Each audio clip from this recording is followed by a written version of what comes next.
Assalamualaikum warahmatullahi wabarakatuh. Halo teman-teman semua, salam satu teknik. Nah, teman-teman, tema pembahasan kita kali ini adalah mengenal dan memahami nama maupun fungsi dari material-material yang biasa digunakan pada instalasi listrik dasar ataupun instalasi listrik rumah tinggal. Oke teman-teman, untuk yang pertama adalah MCB atau Miniature Circuit Breaker. Fungsi dari MCB ini yang pertama adalah untuk pemutus rangkaian listrik secara otomatis. Nah, pemutusan rangkaian secara otomatis ini disebabkan adanya arus yang berlebih atau arus yang melebihi batas dari maksimum nilai MCB.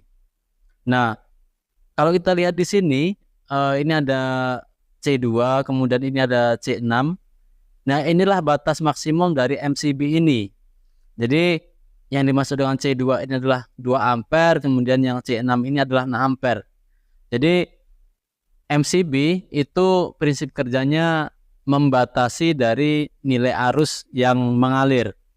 Apabila nilai arus yang mengalir pada suatu rangkaian melebihi batas MCB, maka MCB akan trip secara otomatis. Nah, sedangkan arus yang berlebih tersebut disebabkan oleh dua hal. Yang pertama karena overload atau beban lebih, seperti yang saya jelaskan sebelumnya. Nilai arus itu bergantung pada nilai daya, semakin besar daya maka nilai arusnya akan semakin besar. Kemudian yang kedua, arus berlebih yang disebabkan oleh hubung singkat atau konsleting. Oke teman-teman, selanjutnya adalah box MCB atau rumah MCB. Bentuknya kurang lebih seperti ini. Nah, fungsi dari box MCB ini adalah untuk menempatkan MCB agar instalasi menjadi lebih rapi dan aman. Nah, kebetulan ini yang saya punya adalah box MCB untuk 2 grup. Jadi dalamnya seperti ini. Ini ada seperti rel, fungsinya untuk dudukan MCB-nya.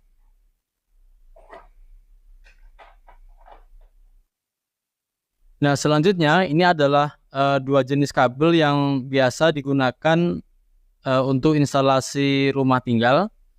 Jadi secara umum untuk instalasi itu memang hanya menggunakan 2 jenis kabel ini ya. Untuk yang pertama ini adalah jenis kabel NYA. Untuk kemudian yang kedua ini adalah jenis kabel NYM. Nah, sedangkan fungsi kabel sendiri adalah untuk menghantarkan energi listrik dari sumber energi ke titik beban. Nah, untuk pemasangannya yang jenis NYA ini harus dipasang di dalam pipa. Kenapa? Karena untuk NIA itu isolasinya hanya 1 lapis ya, seperti ini. Nah, 1 lapis seperti ini. Nah, sedangkan untuk NIM itu bisa dipasang di luar pipa. Karena dia memiliki 2 lapis isolasi ya.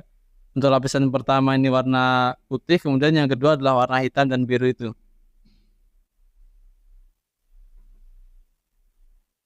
Nah, selanjutnya adalah pipa listrik. Fungsi dari pipa listrik ini adalah untuk melindungi kabel dari beberapa hal yang bisa mengakibatkan kerusakan. Misalnya seperti gangguan serangga ataupun tikus, kemudian dari suhu atau cuaca yang lembab. Kemudian selain itu, fungsi dari pipa ini adalah untuk melindungi manusia apabila terjadi gagal isolasi pada kabel. Jadi fungsi dari pipa ini adalah untuk second isolasi ya. Karena untuk kabel sendiri seperti ini ya, ini sebenarnya sudah ada isolasinya. Namun apabila terjadi gagal isolasi ataupun terkelupas, maka masih ada pipa yang menjadi isolasi. Jadi sebagai pemisah atau isolasi antara penghantar dan manusia. Kemudian selain itu, fungsi dari kabel adalah untuk jalur instalasi agar terlihat lebih rapi dan tertata.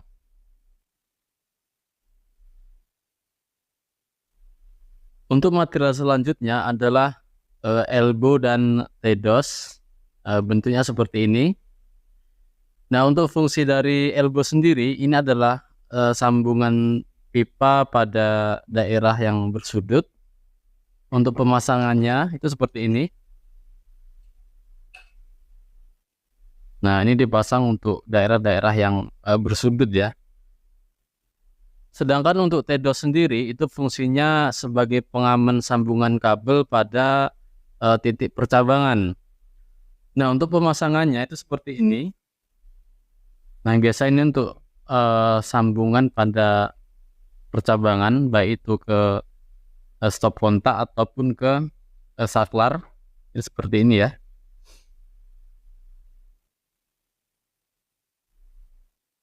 Selanjutnya adalah isolasi. Saya ada dua jenis isolasi yang biasa digunakan. Untuk yang jenis ini biasa digunakan pada sambungan-sambungan dalam pipa. Kemudian yang jenis ini biasa digunakan untuk sambungan pada TDOS. Nah, untuk contoh penggunaannya itu seperti ini ya. Nah, ini sambungan yang biasa dalam pipa. Nah, sedangkan untuk pada TDOS itu biasa menggunakan ini. Nah, tinggal diputar.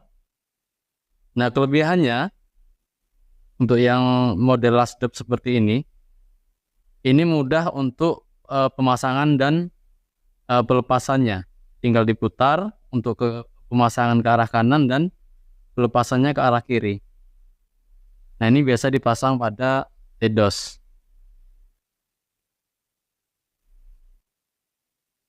Selanjutnya adalah saklar. Fungsi dari saklar adalah sebagai alat pemutus dan penghubung aliran listrik dari sumber listrik ke titik beban. Nah, di sini ada 3 jenis contoh saklar. Yang pertama adalah saklar tunggal atau juga disebut dengan saklar satu gang. Kemudian ini adalah saklar ganda atau juga disebut dengan saklar 2 gang. Kemudian ini adalah saklar 3 gang. Selanjutnya adalah stop kontak atau juga disebut dengan kotak kontak. Fungsi dari alat ini adalah untuk mendistribusikan atau menghubungkan energi listrik dari instalasi listrik ke beban tambahan. Nah, beban tambahan di sini misalkan televisi, kemudian kipas angin, dan lain sebagainya. Nah, untuk pemasangan saklar ataupun stop kontak sendiri itu dipasang pada kotak ataupun box seperti ini. Nah, untuk pemasangan tempel atau luar itu menggunakan jenis box outbow. Nah, ini pemasangannya ditempel. Kemudian untuk yang sistem tanam itu bisa menggunakan jenis inbow. Seperti ini bentuknya. Nah, untuk pemilihan box sendiri itu tips dari saya, pastikan pada box itu sudah ada bagian lubang untuk pipa seperti ini ya.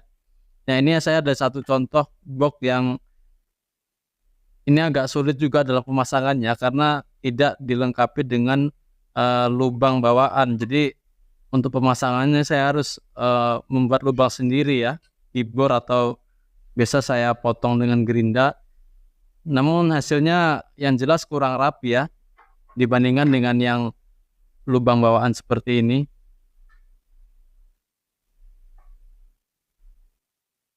Nah, untuk yang terakhir adalah fitting dan lampu.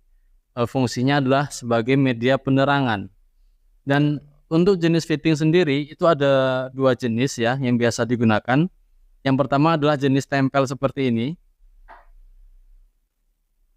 Jadi ini biasa dipasang di plafon ya, ditempel, kemudian di sekrup. Kemudian yang kedua adalah jenis fitting gantung, bentuknya seperti ini.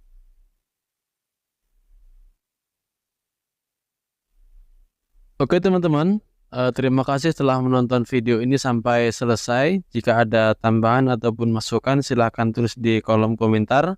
Sampai jumpa di video selanjutnya. Assalamualaikum warahmatullahi wabarakatuh.